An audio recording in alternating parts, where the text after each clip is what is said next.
ఆత్మసంకల్పంతో తన విధిని తానే లిఖించుకున్న వనిత రుక్మిణీదేవి.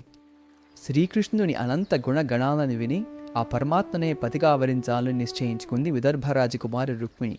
కానీ ఆమె అన్న రుక్మికి కృష్ణుడంటే అపారమైన ద్వేషం.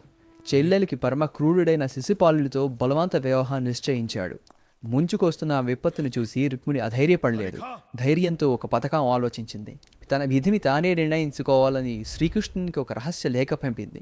అది కేవలం ఒక కన్నీటి ఆర్తనాదం కాదు, అదొక అమోఘమైన వ్యూహం. కోటాంతటా సైన్యం పహారా కాస్తోందని తెలిసి ఒక అద్భుతమైన ఉపాయం ఆలోచించింది. వివాహ ముహూర్తానికి ముందు ఆచారం ప్రకారం తన కోట వెలుపల ఉన్న అంబికాదేవి దేవాలయ దర్శనానికి వస్తానని ఖచ్చితమైన సమయంతో సహా శ్రీకృష్ణునికి నిర్ణయించింది. ఒక్క పొరపాటుకి అవకాశం ఇవ్వలేదు. వివాహం ఉదయాన రుక్మిణీదేవి ఆలయ ప్రాంగణానికి చేరుకుని ఆతృతతో కృష్ణునికై వెతికింది.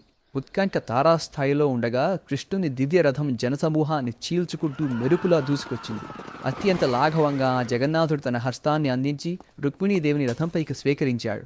మరుక్షణమే ఆ శ్వేతాశ్వాలు ధూళిమేఘాలలో అంతర్ధానమయ్యాయి. రుక్మి ఉక్రోషంతో వారిని వెంటాడాడు. కానీ శ్రీకృష్ణుడు రుక్మి గర్వాన్ని, అతని చతురంగ బలాలను సునాయాసంగా మట్టి కరిపించాడు.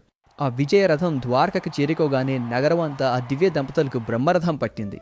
ఒక రాజకీయ పావుగా అవడానికి నిరాకరించి దృఢ సంకల్పం ఉంటే మానవుడు తన తలరాతను తనే శాసించవచ్చని రుక్మిణి నిరూపించింది.